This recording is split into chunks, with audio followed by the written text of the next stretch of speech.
poder invitarlo. Entonces damos inicio a las exposiciones.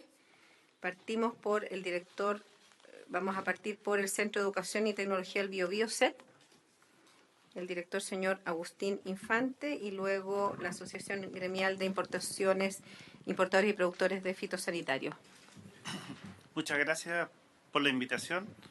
Para nosotros es un honor de estar aquí y poder exponer un poco sobre la importancia de prohibir estos plaguicidas. Nos parece que el país nos parece que el país que pretendemos formar y desarrollar es un país con un desarrollo sostenible, y en esa línea los plaguicidas tóxicos no están en esa parada, digamos. Y todo tiene que apuntar hacia un mayor manejo integrado y también quizás en ese mismo camino hacia una propuesta más agroecológica, hacia una agricultura más sustentable, más orgánica. Por lo tanto, nos parece que el uso de estos plaguicidas nos parece que es poco sustentable, afecta a la población, afecta al medio ambiente, a las abejas, a otros insectos polinizadores, a los organismos acuáticos y también a la biología del suelo. Pero más que eso, porque me imagino que otros expositores podrán hablar de ese tema, me interesa el tema de la agricultura familiar campesina. Nosotros somos una institución que llevamos 30 años, voy a decir, luchando contra los plaguicidas, pero no desde el punto de vista normativo ni propagandístico, sino que en formación, capacitación y propuesta técnica, pero con los pequeños agricultores. Y los pequeños agricultores de este país están más expuestos que nadie a los problemas de los plaguicidas. Entiendo que las empresas frutícolas que necesitan exportar, hay toda una regulación y que el mercado le exige a ellos bajos residuos. Pero los pequeños agricultores, que son los que producen, no tengo clara la cifra, entre un 50 y un 60% de los alimentos de los chilenos, están muy más expuestos. Para ellos es muy fácil comprar, los envases que se les vende son grandes y por lo tanto ellos ocupan muy poco y siempre están quedando en sus predios. No son capaces de leer muy bien las instrucciones, a veces tienen segundo, tercero básico, por lo tanto no tienen esa capacidad. La capacidad para dosificar la cantidad exacta también es bastante difícil de hacerlo, y no tienen resguardo de seguridad. Se han hecho muchos cursos, especialmente de AFIPA, pero la verdad es que la aplicación de todo lo que se enseña en esos cursos de la protección a los pesticidas no es tan clara. Yo creo que un 70% no aplica esas prácticas, y también sus implementos también son más malos, sus bombas de espalda siempre están defectuosas, no aplican la misma cantidad que debería ser, siempre tienen problemas que fluye el pesticida en su cuerpo. Entonces tampoco no tienen mucho resguardo con respecto a los días de carencia, que obviamente que eso afecta mucho a la alimentación, que prácticamente todos esos alimentos que producen los pequeños agricultores son para el mercado local. Yo encuentro que hay muy bajo control. El SAC trata de controlar, pero obviamente que tienen ciertas limitantes de personal, como de financiamiento, por lo tanto es bajo lo que fiscaliza a los pequeños agricultores. Muchos agricultores se autorrecetan o le piden la receta al vecino sin saber si la plaga es realmente dañina o no. Entonces hay mucha desinformación.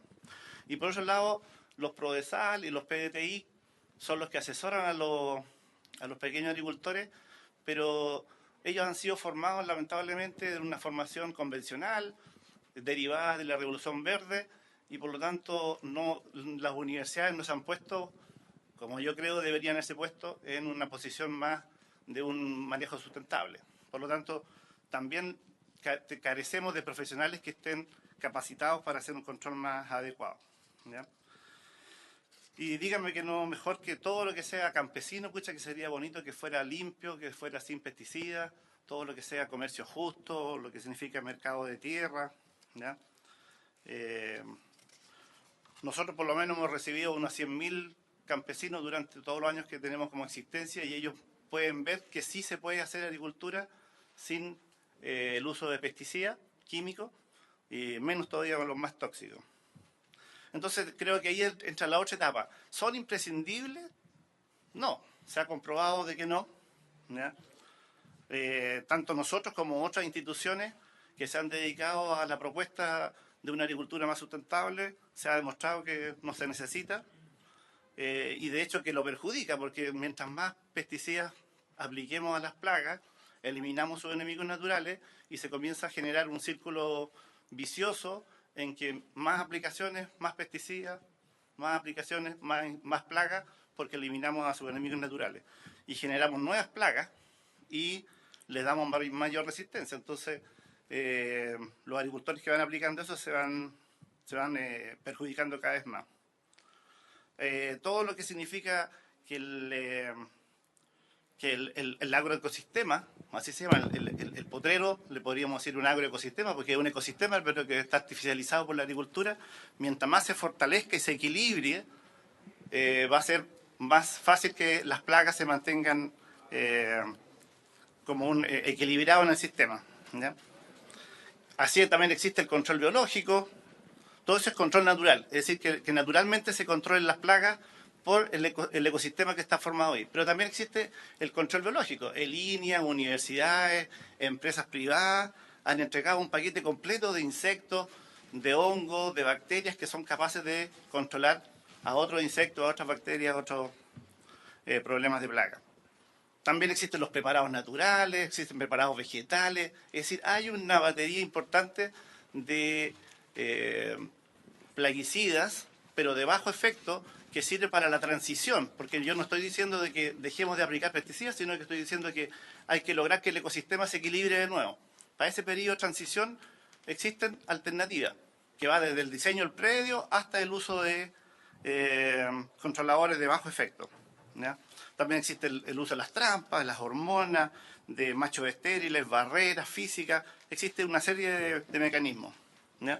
Y así como uno puede ver que los agricultores orgánicos o agroecológicos, en la medida que empiezan a aplicar este sistema, al tercer o cuarto año ya el problema de plaga empieza a bajar en importancia. Si al principio era lo más importante y siempre habían ocupado su mayor presupuesto y sus mayores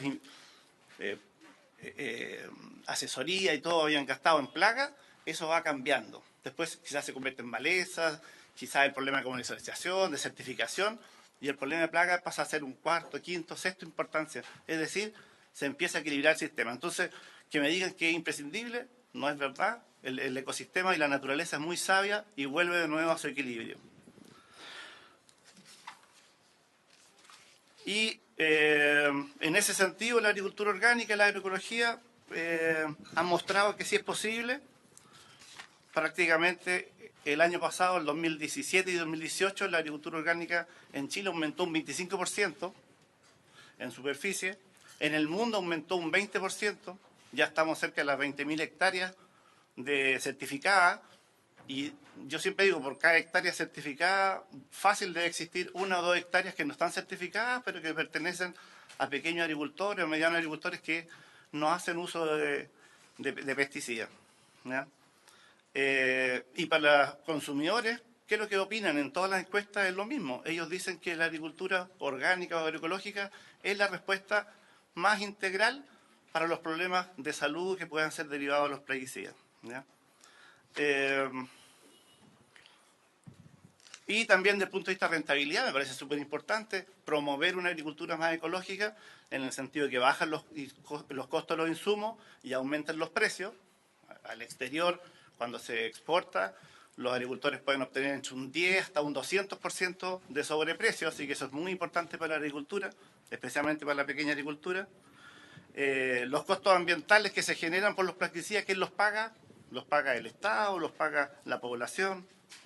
Y cada vez se van generando más ferias campesinas, ferias ecológicas, donde el consumidor está pidiendo que le vendan cosas sanas, ¿ya?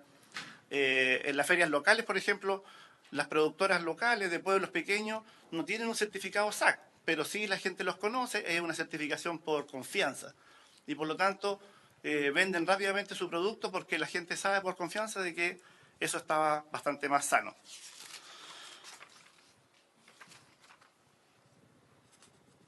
Entonces, para un país como Chile, yo encuentro que es muy importante que esté también prohibido estos plaguicidas tóxicos o de mayor gravedad, porque Chile es un país lejano.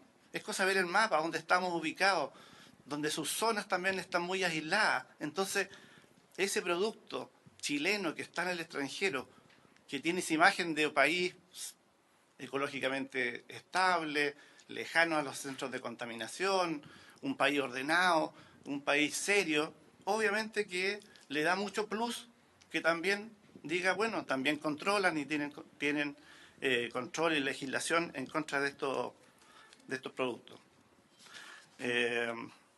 Y también, obviamente, entender que cuando los agroecosistemas se mantienen equilibrados y se mantienen más fuertes, obviamente que también son mucho más resilientes al cambio climático. Es decir, un sistema que está totalmente artificializado, un monocultivo donde hay muchas plagas, donde se aplican muchos productos químicos, donde no hay actividad biológica en el suelo, con cualquier problema de cambio climático, exceso de calor o lluvia, va a ser mucho más vulnerable. Cuando un ecosistema es más natural, ese ecosistema son mucho más estables. Y para nosotros, como país, el cambio climático sí que va a tener efectos muy graves y por lo tanto tenemos que hacernos mucho más resilientes. Así que prácticamente yo quería terminar con eso. La sociedad actual y la pequeña agricultura creo que aplaudiría mucho si es que se prohibieran estos pesticidas. Muchas gracias. Muchas gracias por su intervención. Le vamos a dar la palabra entonces a... Qué difícil. Yo le voy a decir al profesor Filipo mejor, que él mismo nos cuente cómo se pronuncia su apellido. Le agradecemos a la Universidad Mayor. Adelante. Buenos días, muchas gracias por la invitación. Vengo en representación de Enrique París, decano de la Facultad de Ciencias de la Universidad Mayor. Yo soy el director de agronomía, por lo tanto él me pidió que yo asistiera a esta comisión.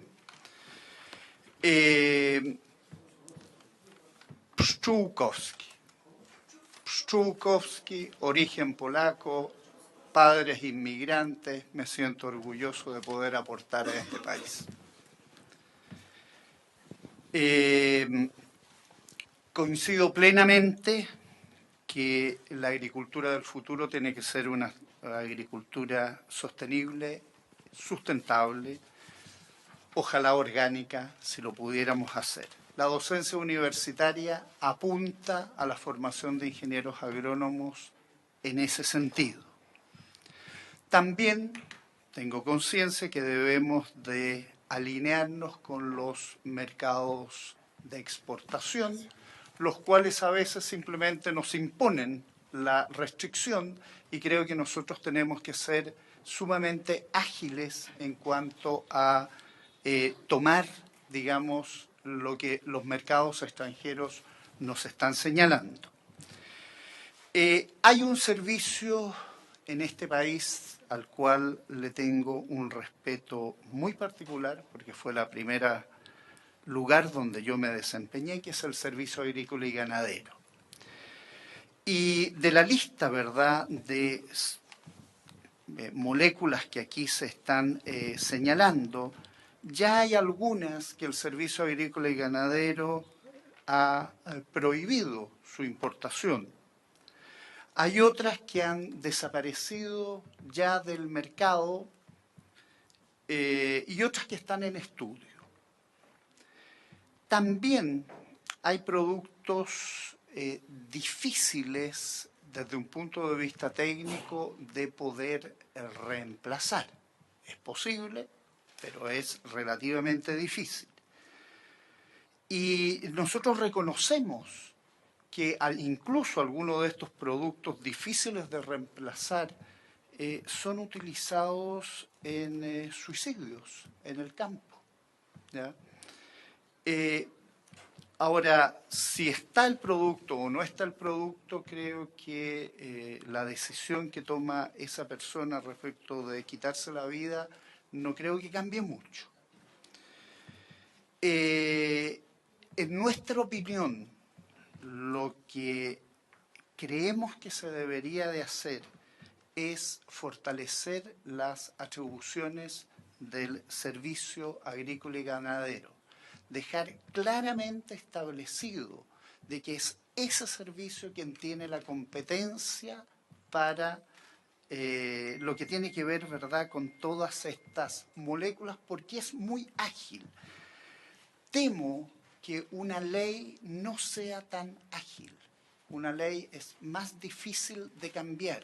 Por lo tanto, yo prefiero que el Servicio Agrícola y Ganadero tenga esa función, la tenga clarísima y pueda reaccionar de manera muy fácil y sencilla a un requerimiento, por ejemplo, de exportación, a un requerimiento de salud que pudiera venir, más que aparezca, digamos, expresamente en la ley. Porque, y si hay otros productos, entonces tenemos que cambiar la ley, eso lo hace engorroso. Es la opinión que tengo y creo que el Servicio Agrícola y Ganadero es un tremendo servicio que nos ha hecho cosas notables en este país y por lo tanto yo prefiero que las cosas estén claras en un lugar, Servicio Agrícola y Ganadero. Muchas gracias. Agradecida de su opinión y vamos a escuchar ahora a la Asociación Gremial de Importadores y Productores Fitosanitarios para la Agricultura, INPA.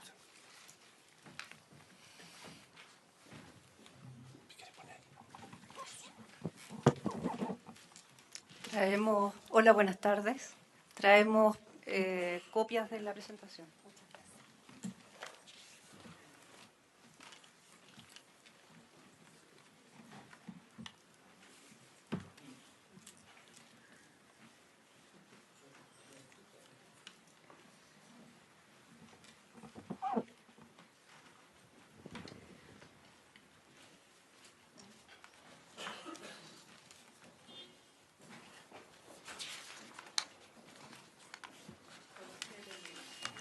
Gracias. Saludar a la presidenta, Carmen Gloria Aravena, a través de ella a los senadores, Elizalde, Castro presentes.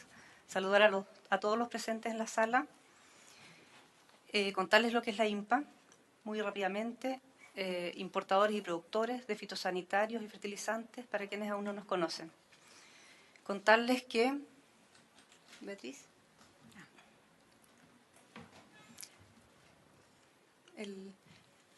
Valoramos el proceso de convocación que se ha realizado a través de todo el boletín. Agradecemos la invitación. Hemos participado en este desde sus comienzos, año 2010. Hemos estado en Valparaíso, hemos estado en Santiago exponiendo. Quisiéramos exponer lo que ha sido el actual marco normativo, ya que ha cambiado con creces respecto a los años anteriores en los cuales se inicia este boletín. Bueno, me presento, soy Beatriz Seardi, parte de la Comisión Regulatoria de INPA, y voy a exponer un poco lo que ha sido la historia de este boletín, cómo ha ido cambiando y cómo vemos que las regulaciones, tanto nacionales como internacionales, han dado un nuevo marco a la situación actual, donde realmente ya hay un verdadero cuerpo normativo que permite estar no tranquilo, pero sí bastante adecuado al nivel mundial. Con fecha de enero del 2011, 5 de enero del 2011, se aprueba una moción sustitutiva a la moción inicial en la que pedían prohibir los productos de alta peligrosidad, categorías 1A y 1B. Se agregan unos incisos y se prohíbe la venta, y el más importante para nosotros es que se prohíbe la venta y la manipulación de plaguicidas a menores de 18 años, con el cual estamos completamente de acuerdo, con esa moción sustitutiva formulada por el Ejecutivo en esos años. La Comisión de Agricultura del Senado propone agregar un párrafo adicional en que se prohíbe el uso, la importación, el uso, la comercialización de 6 principios activos: metamidofos, carbofurano, paraquat, endosulfán, metomil y acinfosmetil. Como decía el profesor Filipo, hay 3 de ellos que ya no se encuentran en el país, ya sea porque han tenido un reemplazo natural o porque han sido prohibidos. Entonces, como decía también, el escenario es cambiante. Y después de analizar la cronología de este proceso, queremos señalar que han pasado 9 años desde la primera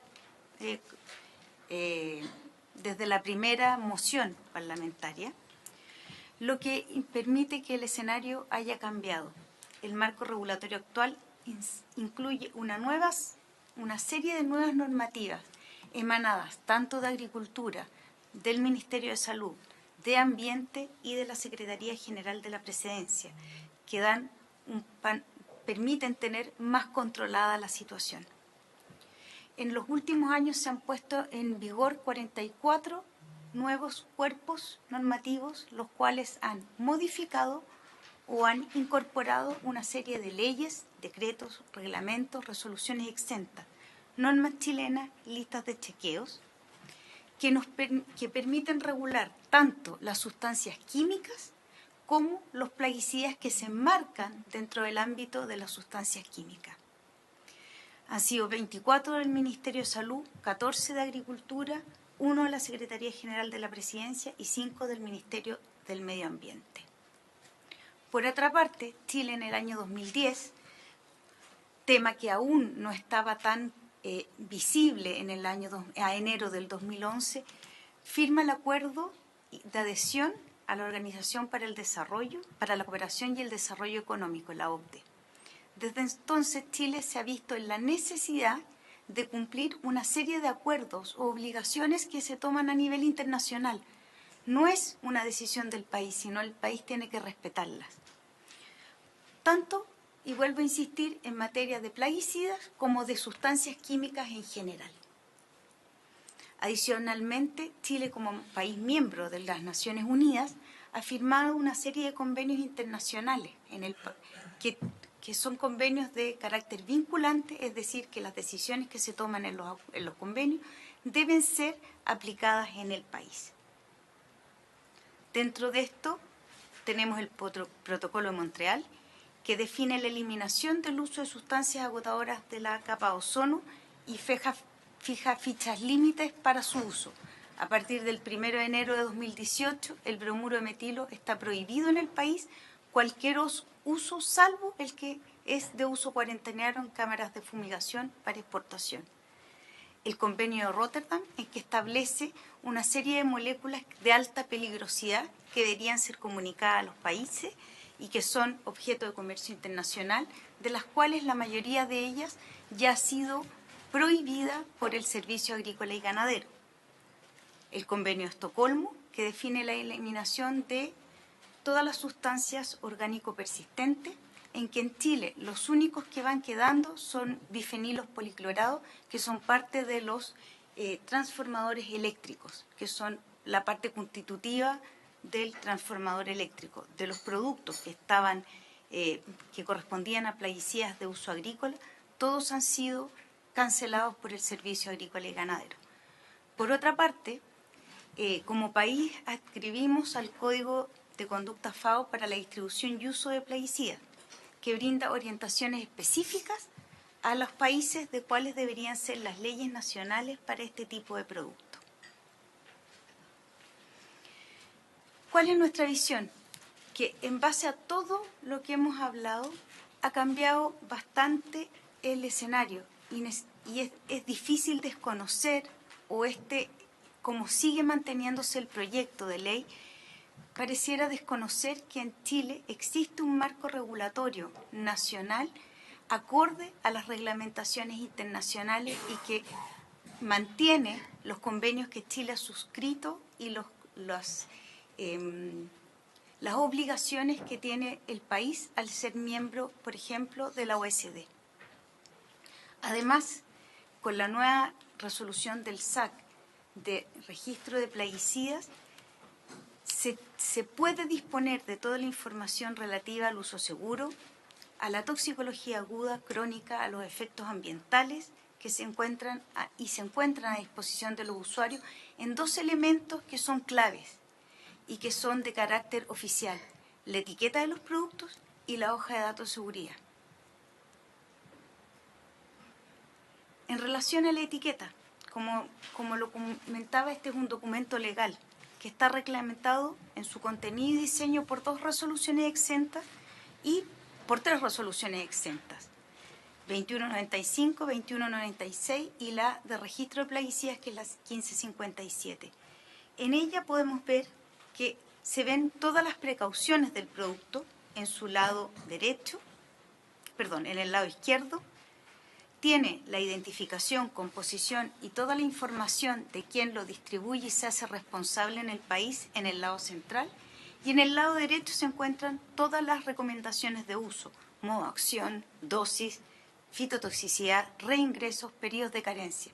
Reingresos y periodos de carencia son importantísimos y es necesario que todos los usuarios se den cuenta que cuando están manipulando una sustancia es responsabilidad leer completamente su contenido, porque incluso tenemos de una forma más fácil una visión a través de pictogramas, de dibujos, que el usuario debe, qué elementos de protección personal debe usar en cada una de las etapas de la aplicación, cuáles son las horas que debe respetar para el reingreso, cuáles son los periodos entre que debe pasar entre la última aplicación y la cosecha del producto.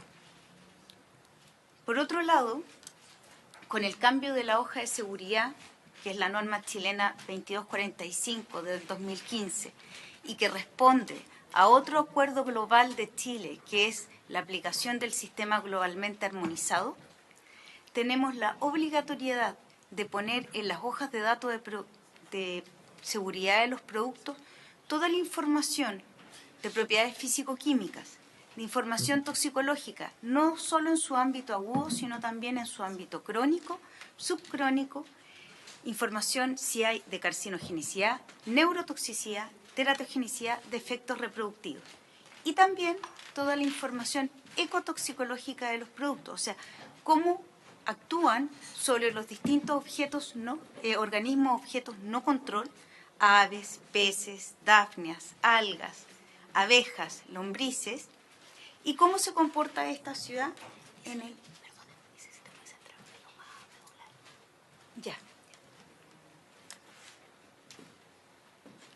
Bueno, sí. Centrándonos entonces en la moción. Vemos que hay 3 productos que al día de hoy es muy difícil poderlos reemplazar. Juan Ignacio, tú. Bueno, buenas tardes. Juan Ignacio Reyes, también miembro de la Comisión Regulatoria INPA. Yo voy a participar en esta charla en explicar un poco las razones técnicas de por qué de estas moléculas que están en la moción hay 3 que aún se usan en Chile. Una de ellas es paraquat. Paraquat es un herbicida no selectivo que está ampliamente utilizado en Chile para el control principalmente de vallicas resistentes. Ya INEA recomienda dentro de sus programas el uso de paraquat para el manejo de este tipo de maleza.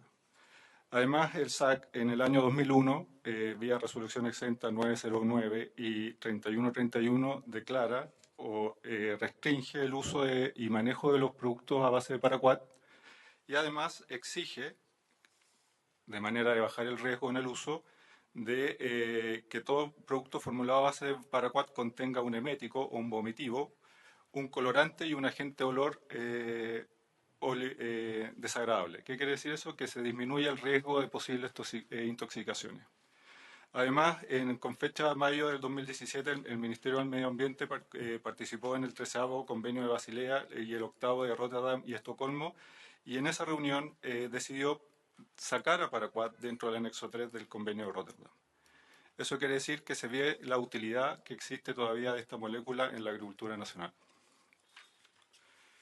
Respecto a metamidofos, este es un insecticida de la familia química de los órganos fosforados que posee una muy baja estabilidad química. ¿Qué quiere decir eso? Que se degrada muy rápidamente en el ambiente y que no se bioacumula. INPA participó o trabajó con esta molécula el año 2010 y se eliminaron de su etiqueta El 34% de los usos en hortalizas, principalmente en el sentido de aquellas hortalizas que tenían límites máximos de residuo de 0,01 miligramos por kilo o partes por millón, y aquellas hortalizas que existía un uso alternativo de algún producto de menor toxicidad.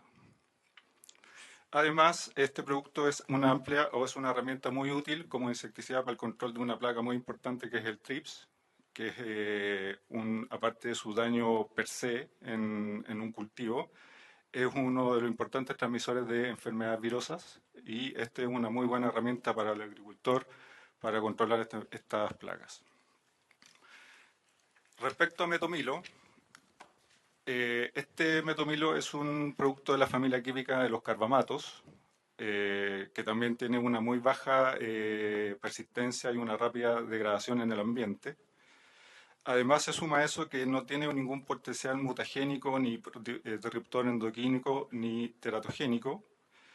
Con esta molécula también en el 2010 se trabajó en eliminar aquellos usos en hortalizas principalmente y en frutales también, para aquellos cultivos que tenían un LMR 0,01 partes por millón y de los cuales también existía una alternativa.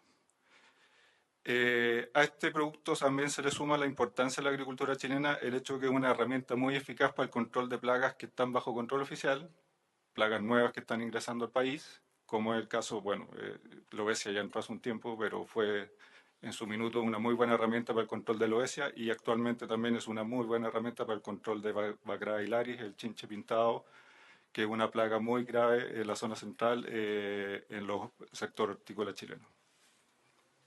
Gracias. Tengo una consulta a todos en general.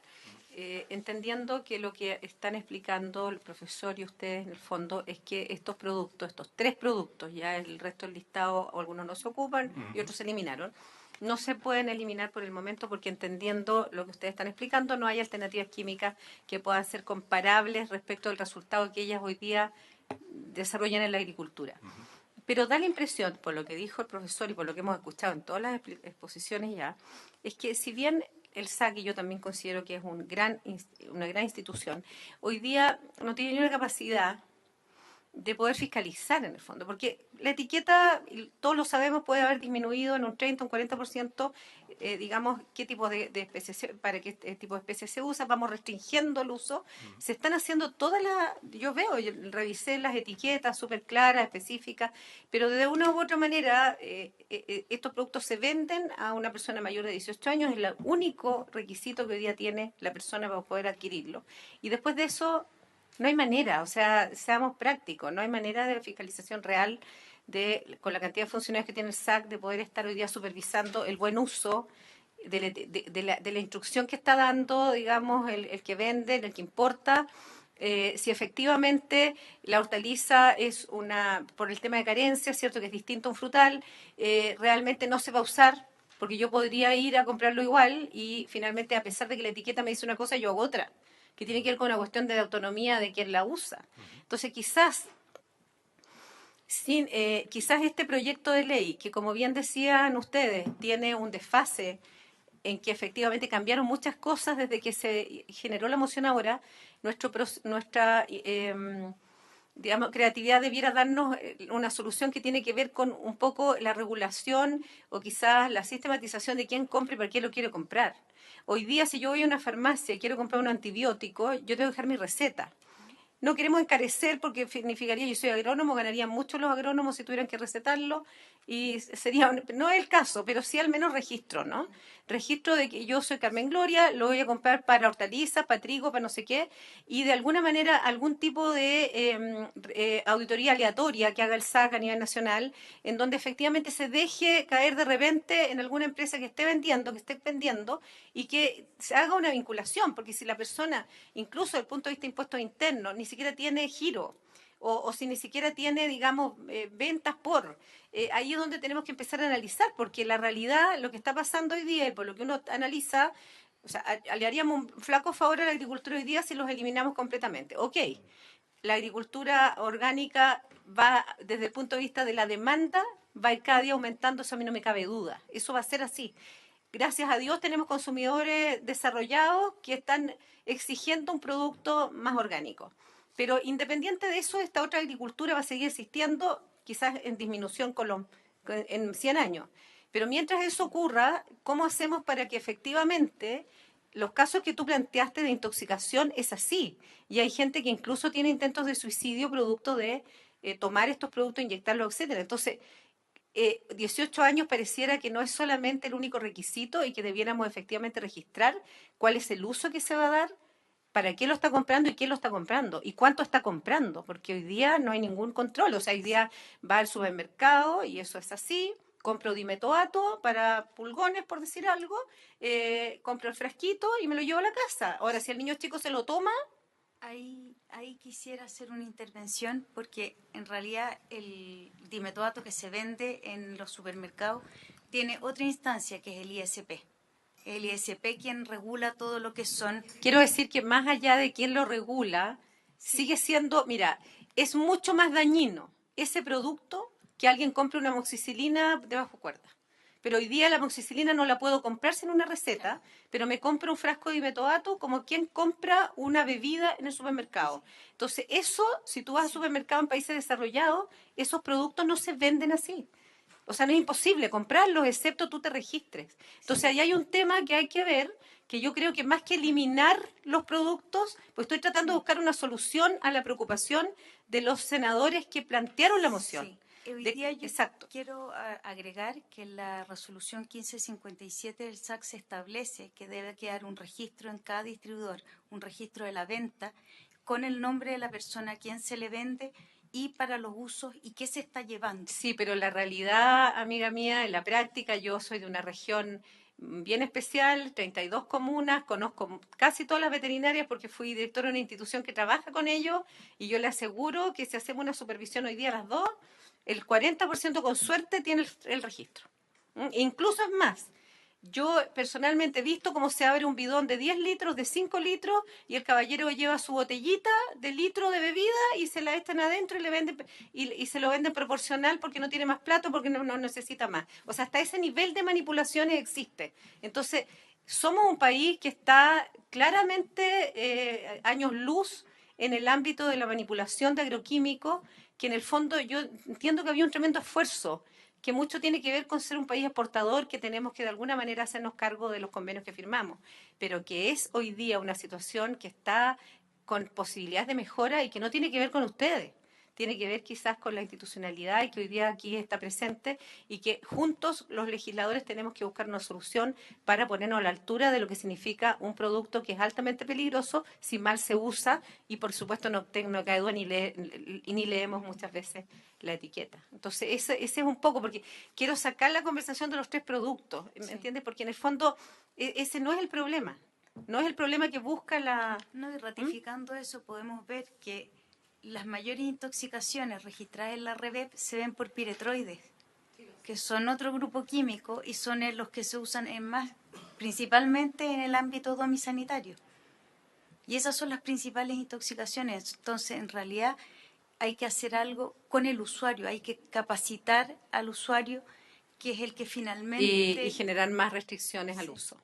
O sea, yo sinceramente creo que se deben usar seguramente no en las dosis indicadas, no con las condiciones de manipulación indicadas, y hoy día, como te digo, es tan libre el comprar estos productos que llega a dar susto, porque la verdad es que es inconcebible que hoy día no se venda una aspirina en un supermercado, pero sí vendamos dimetoato. El mejor ejemplo que puedo encontrar, porque la mitad de la gente que conozco lo compra como quien compra una bebida, y esa cuestión es impresentable, porque no creo, sinceramente, que tengan los conocimientos todos, ni tienen por qué tenerlo, de lo peligroso que es la mala manipulación. Entonces, yo creo que yo le pediría, dado que está agricultura acá, que yo creo que aquí podemos ir encontrando una buena salida a una preocupación de la senadora Rincón y del resto de los colegas que estamos en torno al uso, que no necesariamente tiene que ver con 3 productos específicos, que uno entiende que si no hay alternativa química hoy día, comercial, que permita reemplazarlo y que sea menos tóxico, la verdad es que estamos en una situación bien compleja, porque las 3 explicaciones que dieron son bastante lógicas. O sea, el tema de la vallica es una cuestión que no veo cómo solucionarla. Entonces, Yo ahí le pediría una opinión a Agricultura antes de cerrar este tema y ver cómo seguimos conversando, porque aquí estamos principalmente para resolver los problemas, en ese sentido. Adelante. Yo creo que el marco normativo está, perdón, yo creo que lo que no está es la fiscalización. Todos los productos que se usan en control de plagas domiciliarias, según la resolución, deberían ser de ready to use o que no se deberían diluir. Debería ser un producto que está, la señora lo pesca y lo aplica y no se debería diluir. El producto que eso no, el problema es que eso no se fiscaliza. Y están llegando productos que sí se deben diluir, que son para empresas de control de plaga especializadas, que lo está manejando una señora o un señor, y bueno, y el uso que él haga de eso es difícil controlarlo. Pero el marco normativo está, el problema es que no hay fiscalización.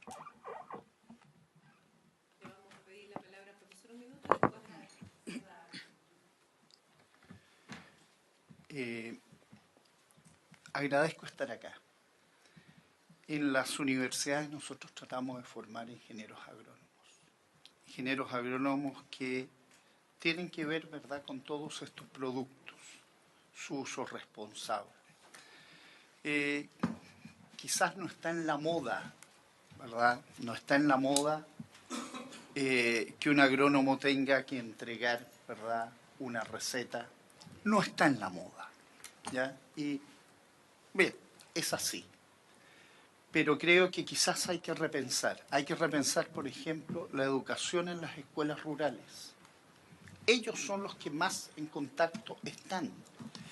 Y quizás debieran existir algún tipo, ¿verdad?, de cursos que les enseñaran a convivir con los productos que son tóxicos.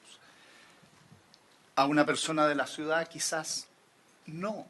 Entonces, hay muchas ideas y yo le encuentro toda la razón que hay muchas ideas. Pero la última que quisiera decir, y cualquier ámbito agrícola en el cual uno se encuentra, siempre decimos el SAC no tiene con quién fiscalizar, ¿ya? Y es de verdad un tremendo organismo y podríamos solucionar muchas cosas, pero yo creo que hay prevención y también fiscalización. Pero creo que si el Estado a veces quiere ahorrar plata, lo primero que hace es en agricultura, ¿ya? Y sin embargo, estamos exportando, sume toda la agricultura y estamos detrás del cobre.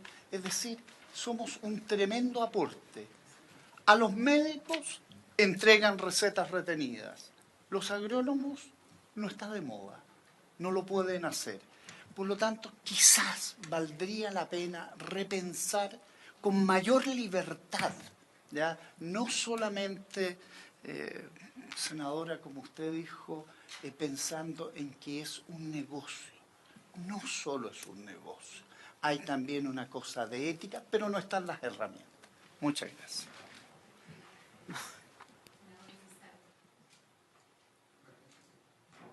Este es un tema que vamos a abordar obviamente a propósito del proyecto de ley que presentó la senadora Rincón y el sentido de la audiencia.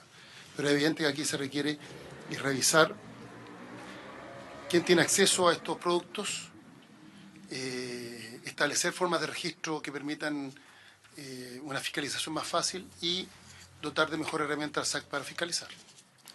Porque si no se hace integralmente, obviamente se van a producir este tipo de situaciones que son tan lamentables. Y como aquí en Chile acostumbramos tomar las medidas después de la desgracia y no antes de las desgracias, es bien importante, quizás en esto sea una excepción, y por tanto abordar integralmente este tema al margen de los productos en particular que están contenidos dentro de la iniciativa o de la moción de la senadora Rincón.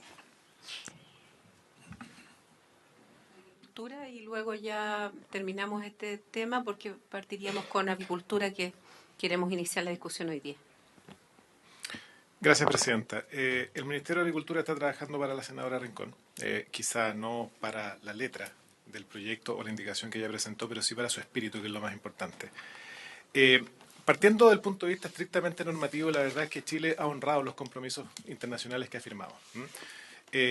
los compromisos de Montreal, de Rotterdam y de Estocolmo se han cumplido cabalmente, y por eso mismo es que de las 6 moléculas cuya provisión sugiere la senadora Rincón en su indicación, ya hay 3 que están completamente afuera y hay otras también que están en estudio. Al mismo tiempo, efectivamente, yo no me quiero quedar atrás en los elogios que el profesor Solkowski ha hecho al Servicio Agrícola y Ganadero, porque la verdad es que hace mucho con los pocos recursos que tiene.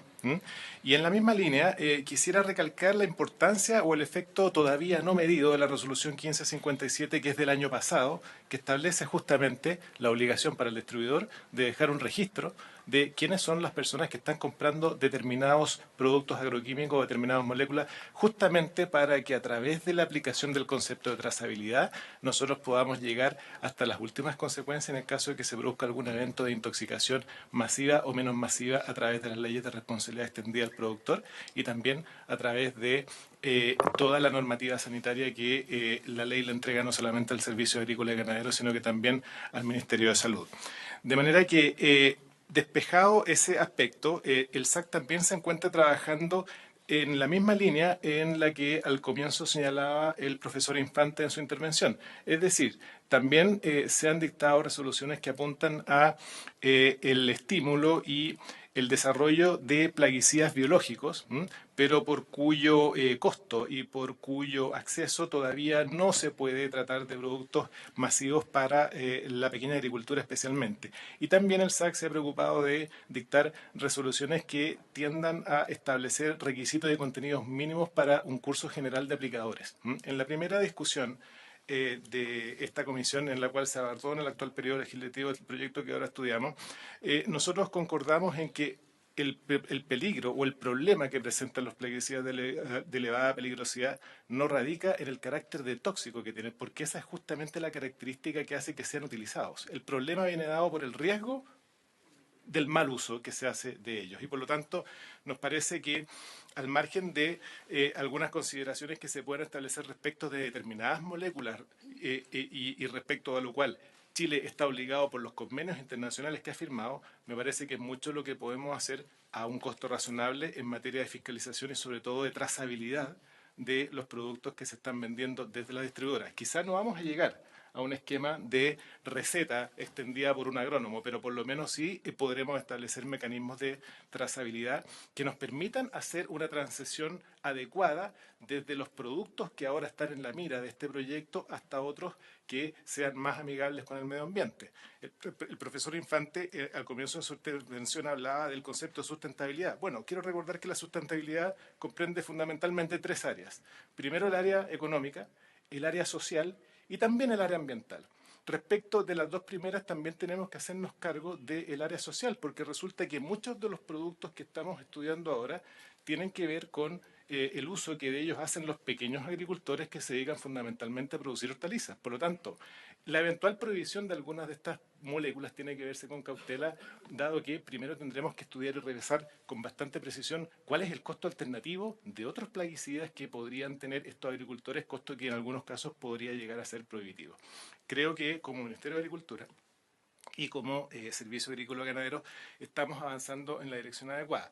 Es verdad que a lo mejor faltan algunos resultados justamente por lo reciente de la resolución del SAC, pero estamos trabajando en esa dirección y no nos parece adecuado por lo mismo que conversábamos en el proyecto que discutíamos antes que crea el Senafor, de establecer prohibiciones o condiciones técnicas demasiado específicas en la ley, porque la ley es más difícil de modificar y por lo tanto a lo mejor estos aspectos deberán quedar entregados a las facultades que hoy día ya tiene el SAC en el decreto ley 3557 y que ha ejercido dadas las obligaciones que estos 3 convenios internacionales le imponen a Chile. Gracias, presidente.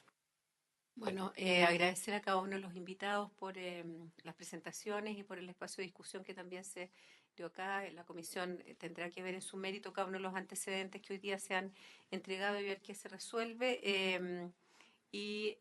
Veríamos ahora el tema específicamente de las 2 mociones de la ley apícola, que hay 3 que hay dando vuelta en el Senado y que la idea es volver a retomar, entendiendo que Chile es un país que produce miel, que además está muy vinculada a la pequeña agricultura, que hoy día nos interesa efectivamente potenciarla y principalmente ordenar. Hay una cantidad importante de decretos que regulan la producción de miel, pero creemos necesario poder unificarlo y tener una ley porque el país se lo merece, además de que están estos dos senadores acá, que son efectivamente la región de ellos la mayor productora de miel en Chile y nuestra región no se queda chica, es la segunda, así que por lo tanto vamos a impulsar con fuerza, digamos, lo que no en conjunto con el Ejecutivo podamos avanzar. Así que muchas gracias y este tiempo que nos queda, si puede pronunciarse el Ejecutivo respecto a estas tres. Eso es lo que queremos escuchar, un poco cuál es la postura de ustedes respecto a estos tres proyectos, si es posible fusionarlos, si nos damos un tiempo para presentar indicaciones respecto de lo que puede haber cambiado también en el tema legislativo. Exactamente. Y además organizar una degustación de miel. Degustación por región. Más competitivo. Gracias, Presidenta. A ver, primero un poco de historia procesal legislativa. Los proyectos que hoy día están en la mesa o en la tabla de la Comisión de Agricultura son 3, de los cuales 2 se originaron en el Senado, ¿ya?, por mociones parlamentarias, y un tercero que viene a segundo trámite desde la Cámara de Diputados. Los primeros 2 ya se encuentran fusionados y sobre esos proyectos el Ejecutivo en el gobierno anterior presentó sucesivamente 2 indicaciones sustitutivas, ¿ya?, respecto de las cuales nosotros ya estamos haciendo un estudio con la mesa apícola, que funciona al interior del Ministerio de Agricultura y en la cual identificamos varios problemas que tienen que ver fundamentalmente con las inquietudes de los apicultores. Bueno, aparte de los problemas sanitarios que hoy día tienen y que se están abordando desde el Servicio Agrícola y Ganadero, fundamentalmente por el loque y otras plagas que han afectado a las abejas.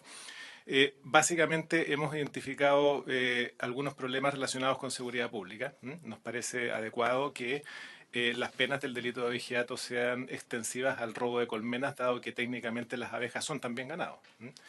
En segundo lugar, también en la mesa apícola desarrollada durante la semana anterior, uno de los aspectos que más se relevó y se repitió por las distintas organizaciones de apicultores, entre las cuales se encontraban los de la región de los senadores Elizalde y Castro, es el problema de la adulteración o la falsificación de la miel. Efectivamente, ahí se deben establecer algunas medidas porque ese tipo de acciones o ese tipo de conductas puede tener no solamente consecuencias comerciales, como por ejemplo un cierre de mercado para la miel que viene de Chile, sino que también puede tener consecuencias sanitarias. O sea, echarle cualquier cosa a la miel puede resultar en un perjuicio a la salud o incluso a la vida de las personas. También un aspecto que nos parece relevante como Ejecutivo es relevar nuevamente el tema de la trazabilidad. Yo creo que ahí tienen razón las personas que señalan que muchas veces no se saca mucho con entregarle más facultades al SAC cuando los recursos que tiene van a seguir siendo los mismos, porque al final no va a tener capacidad para ejercer esas facultades. Pero lo cierto es que la trazabilidad es una muy buena herramienta para apalancar esos esfuerzos. Y por lo mismo es que también estamos revisando las indicaciones que presentó el Ejecutivo durante el gobierno anterior en materia de registro de apicultores, en materia de registro de fabricantes de miel, registro de fabricantes de cera, tanto bruta como estampada, y también en materia de registro de apicultores que se dedican a prestar servicios de polinización. Es necesario también hacer un distingo importante entre aquellos problemas que puedan surgir entre aquellos apicultores que por una parte se dediquen a los servicios de polinización y por otra parte a los servicios de producción de miel. Dado que se trata de negocios distintos, muchas veces, las consecuencias de ese negocio terminan perjudicándose recíprocamente. Entonces, también, más que un aspecto de ley, yo creo que la mesa apícola tiene que servir para darle mayores orientaciones a los apicultores acerca de cuáles son las ventajas de dedicarse a una u a otra cosa. Nosotros estamos trabajando con un comité o un subcomité técnico que ya se conformó al alero de la mesa apícola para revisar estas 3 grandes líneas de trabajo que les acabo de exponer en materia de proyectos apícolas para poder traducirla en algunas propuestas de modificación a el proyecto que ya se encuentra en trámite. Con respecto a la fusión, al senador Elizalde, por su intermedio, Presidenta, esa fusión ya se produjo entre los 2 proyectos que... Claro, digamos que en ese sentido, siendo también el proyecto que viene de la Cámara un proyecto que aporta ideas bastante interesantes, más que fusionar ese proyecto, quizás lo que podríamos hacer es también recoger lo mejor de ese proyecto para incorporarlo a los otros dos que ya se encuentran fusionados. Dado que por tratarse de proyectos distintos, no es posible fusionar el que viene de la Cámara en segundo trámite con los dos que ya se fusionaron y que estaban comenzados con el trámite acá en la Comisión de Agricultura. Gracias, presidente. La Secretaría tiene una opinión ahí que nos pudiera colaborar. Presidente, igual como pasó con el proyecto de la leche, me corrige Susana, se pueden llevar los dos proyectos a mixta y ahí poder, o sea, los tres proyectos a mixta, hacerlos llegar a ese trámite y en ese momento sacarle el acuerdo final. Sí. Voy a reiterar lo que mencioné en la comisión anterior. El senador Elizalde asume la presidencia el otro lunes. Estamos totalmente de acuerdo todos los senadores que este tema es un tema relevante para nuestros agricultores, para nuestra pequeña agricultura y por lo tanto yo creo que hay que buscar una solución para poder agilizar el proceso. Yo tengo una pregunta que quiero hacer al Ejecutivo, pero antes de eso tendríamos que ver qué es lo que más conviene para la tramitación ágil del proyecto. Si es tomar el de la Cámara, que ya está aprobado en primer trámite, y que las indicaciones sean presentadas a ese proyecto para aprobarlo en segundo trámite y, por tanto, quería solo el trámite de la Cámara para su aprobación, o insistir en los proyectos que se presentaron en el Senado. Como yo siempre sigo, más que enamorarse de lo propio que enamorarse de los buenos resultados, yo diría si es que el proyecto de la Cámara permite su aprobación rápida, que sobre ese proyecto hagamos los cambios. Entiendo que las indicaciones del Ejecutivo del Gobierno anterior se refieren a los del Senado.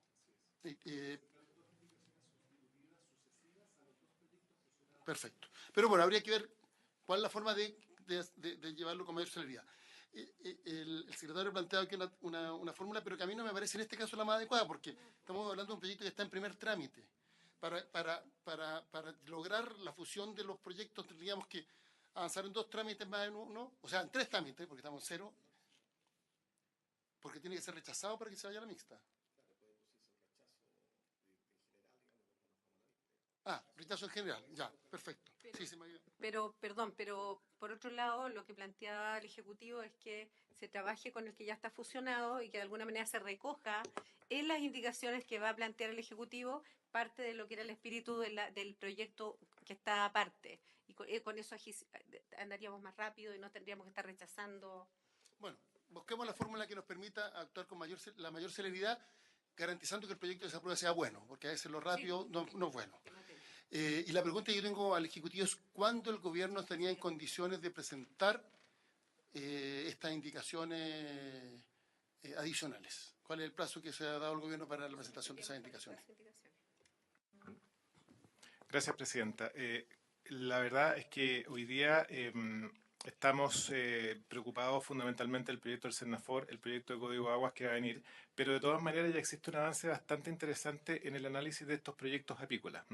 Entonces, dado que en 1 o 2 semanas más se va a reunir por primera vez el comité técnico de la mesa apícola para justamente revisar cada uno de los 3 proyectos que estamos comentando ahora, yo creo que de aquí a 2 o 3 semanas estaríamos en condiciones de identificar en cuál de esos proyectos se produce la mejor agrupación de ideas para utilizar, ya que estamos en agricultura, ese proyecto como patrón para injertar otras ideas que pueden estar presentes en los otros proyectos y así hacer una propuesta más formal a la Comisión de Agricultura y sugerir una línea de trabajo. En ese contexto, entonces, me voy a tomar la atribución, siendo la última sesión que voy a presidir, de pedirle a la biblioteca que presente un breve resumen del que está fusionado, del que está en forma independiente, y también que dé reporte de un informe que hizo sobre la situación de la apicultura en el país, que lamentablemente solo tuve la posibilidad de leerlo yo, pero la idea es que se los envíen a ustedes, porque hay mucho antecedente que da pie a la importancia y la urgencia de este proyecto de ley, de tal manera que partamos el análisis, y de ahí el otro lunes veremos, ¿cierto?, qué nos dice Agricultura respecto a un plazo para que pueda el presidente ya abrir plazo de indicaciones, porque la verdad es que yo creo que descansa en el Senado, son Yo voy a mirar un poco desde el punto de vista político. La cantidad de personas que se dedican a una actividad tan noble como la apicultura es enorme.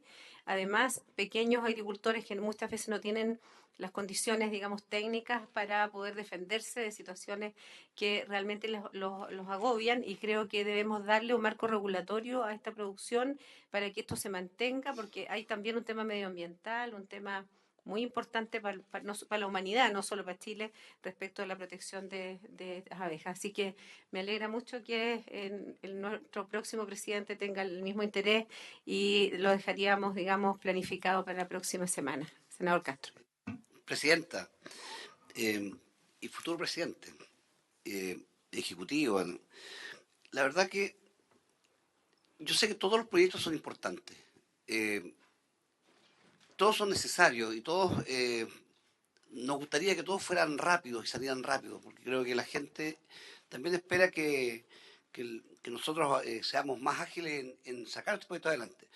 Entonces, a mí me gustaría, de verdad, no sé si se puede, es un tema que estoy hablando algo también por la falta de experiencia como senador, pero me gustaría de que fuéramos terminando proyectos, porque aquí tenemos el Cernafor, tenemos el Código de Agua que están quedando atrás, estamos en otros proyectos, al final no estamos terminando ninguno. Y a mí me gustaría que de verdad fuéramos capaces como comisión de poder decir, oye, hemos tomado la responsabilidad de ver este proyecto y lo hemos sacado adelante y lo estamos entregando para que sea ley de la República. Entonces, no sé si eso sea muy difícil, porque si no vamos a empezar a meternos en un proyecto y vamos a empezar a presentar más iniciativas de proyectos y al final vamos a tener un año más y no vamos a tener ningún proyecto. Sí, pero le recuerdo al senador Castro que, por un lado, Cernafor se está viendo una comisión unida, que no es esta. Por lo tanto, tiene su propia tramitación y sus propios tiempos. Este es en paralelo, y entendemos que de aquí a unas 3 comisiones, si todo anda bien, debiéramos cerrar el capítulo y entregar este proyecto sin problema. El Código de Agua es de largo aliento. Nosotros recién tenemos la primera semana de abril, cierre de indicaciones y un tiempo para que me imagino van a ser muchas, para que de alguna manera entregue los informes la Secretaría, y eso no va a ser menos de 2 semanas. Y por lo tanto este proyecto viene a ser un muy buen proyecto desde el punto de vista que es un proyecto más pequeño, de menor escala, de menor envergadura en términos de articulado, y por lo tanto pudiéramos, con la voluntad de todos nosotros, ser un buen motivo para trabajar paralelamente a todo lo que va a significar el Código de Agua, que sin duda va a ser un proyecto de alta complejidad desde el punto de vista que ahí se está revisando cosas muy importantes para el país para los próximos 100 años. Entonces, no va a ser un proyecto que podamos discutir con tanta rapidez, aunque quisiéramos, ¿no? Porque aquí hay distintas posturas y en este es el espacio para discutirlas, ¿no? Y discutirlas en profundidad. Ahora, el tema de CONAF es un tema que va a salir, no me cabe duda, prontamente, en la medida que el Ejecutivo llegue a acuerdos con los trabajadores. Yo entiendo la preocupación del senador Castro, pero efectivamente Cernafor se está viendo una comisión unida con Medio Ambiente y Bienes Nacionales, y por tanto un trabajo en paralelo. De hecho, estamos sesionando simultáneamente los días lunes, en la hora anterior. Y la reforma del Código de Agua tiene una complejidad política que todos sabemos. Hay visión ideológica distinta, hay informes técnicos distintos. Hay un proyecto del anterior gobierno, el nuevo gobierno tiene una propuesta distinta, y por tanto la tramitación no va a ser rápida. Entonces yo creo que deberíamos ser capaces de estos proyectos que son más acotados, no quiero decir que no sean complejos, pero más acotados, poderlos tramitar durante el primer semestre. Y por tanto, a mi entender, el proyecto apícola debiéramos ser capaces de abordarlo con relativa serenidad, sobre todo una vez que la mesa técnica haga su propuesta, porque ahí sí tenemos, yo creo, importantes grados de consenso. Hay grados de consenso. Entonces podemos ir avanzando en el tema del Código de Aguas, pero simultáneamente ir aprobando estos proyectos que son menos complejos, en donde tenemos más grados de consenso. Yo tengo no sé si este tema está cerrado, porque es que yo me tocó presidir accidentalmente, en enero me parece, cuando vinieron los representantes de Magallanes, el CEREMI, estaba el director de la CONAF, también el director regional de la CONAF y representantes del gremio turístico de Magallanes. Y ahí le hicimos una consulta al gobierno, pero formalmente no teníamos quórum para aprobarla. Entonces, yo quisiera insistir en la consulta en 2 temas. El primero se refiere a la regulación del control de los perros asilvestrados. Porque en Chile se protege más a un perro silvestrado que un puma, para decirlo gráficamente. ¿Ah? Y con pudo, y a veces con niños. y todos sabemos lo que eso ha significado, no solo para el daño de la producción ganadera, sino también para el peligro de las personas en distintas zonas de Chile. Entonces, le planteamos ahí al gobierno la necesidad de avanzar en esta materia. Hay un proyecto de ley en esta área, pero de acuerdo a lo que se nos habría informado, bastaría ciertos cambios reglamentarios para poder tener un marco de protección más adecuado. Eso es parte de la consulta que le hicimos al Ejecutivo, que el Ejecutivo hiciera una propuesta. Y la segunda se refería a la tarifa que se paga por ingresar al Parque Nacional Torres de Paine. Y eventualmente analizar, ante la enorme demanda que hay, un alza, que era en el caso de los turistas nacionales 1.000 pesos o menos incluso, que permitiera aumentar el ingreso, pero con el compromiso del Ministerio de Hacienda que estos recursos fueran compensados para que hubiera más plata, para poder aumentar la dotación de personal del parque durante la temporada de invierno. Porque lo que vimos de acuerdo a las cifras es que el PIC se puso en verano y está subaprovechado el parque en invierno. Y si podemos disminuir el PIC de verano y aumentar el de invierno, eso permite además una mejor preservación, ingresos que son de carácter permanente y obviamente la promoción del turismo en la región más allá de la temporada estival. Entonces también ahí le hicimos una solicitud formal al gobierno. Esto obviamente pasa por una consulta a la dirección de presupuesto. Yo dije ahí que cambian los gobiernos, pero la dirección de presupuesto se mantiene, siempre es la misma, y por tanto todos sabemos que tiene una formación profesional o de formación profesional de restricción del gasto que a veces termina siendo más caro. A veces toman ciertas decisiones por la dirección de presupuesto que termina siendo más cara. Se pretende ahorrar y se termina gastando más. Entonces, lo que propongo es si es posible que esto lo formulemos como un acuerdo de la comisión. Los 3 senadores que estamos acá participamos además de la visita que hicimos a Torres del Paine y por tanto solicitarle un pronunciamiento formal al gobierno en estas dos materias. Al Ejecutivo entonces la consulta, este es un tema que no es ajeno al Servicio Agrícola y Ganadero, ellos hicieron una presentación allá en Torres del Paine, hay una normativa, hay una facultad que tienen, efectivamente la plantearon ahí ellos ese día, pero no somos quienes para decidirlo, sino más bien el Ejecutivo. Independiente de eso, desde esta comisión también se presentó una moción parlamentaria respecto del tema, sin temor, digamos, a las consecuencias desde el punto de vista de las personas que efectivamente protegen los perros. Nosotros estamos totalmente de acuerdo con la protección, pero en la medida que no sea una epidemia como la que tiene Torres del Paine hoy día, que es muy compleja. Entonces, en ese sentido, pedimos al Ejecutivo que idealmente dentro de este mes pudiera respondernos. ¿Por qué? Porque hay un compromiso también del director de CONAF respecto al último tema que plantea el senador. Son 5.000 millones de pesos, voy a volver a reiterar la cifra, los que ingresan por concepto de entradas por el parque, y lo que se invierte son cercanos a los 300 millones. Entonces, la verdad es que uno entiende que hay muchos gastos, que hay otros parques que no generan los mismos ingresos, pero si el parque quiere seguir generando esta cantidad y puede aumentarla, necesitamos dotarla de la personal adecuado, en número y en calificaciones, evidentemente. Así que eso solamente. Secretario, estamos terminando. Sí, Presidenta, respecto a lo planteado por el senador Elizalde, respecto de ambos puntos, ya se envió oficio el día 21 de enero recién pasado al Ministerio de Agricultura y la DIPRES por ambos puntos. Ratificamos y...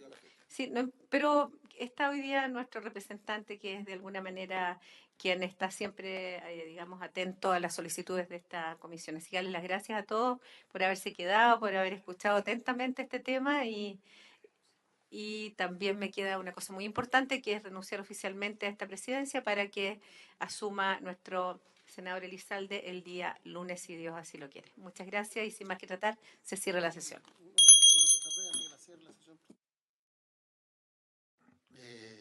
Tiene que ser aceptada el anuncio porque se la queremos rechazar, Presidenta, porque lo ha hecho muy bien. No, de todas maneras, Presidenta va a tener que presidir la Comisión Unida porque esa es antes de la de Agricultura y la elección la vamos a hacer en la de Agricultura. Muy bien. Así que usted sigue Presidente por lo menos una vez más. Y yo me voy a guardar mis buenas palabras, que no son palabras de buena crianza, para la próxima sesión, porque sabe cómo valoramos el trabajo que ha hecho. Así que lo dejamos para la próxima sesión.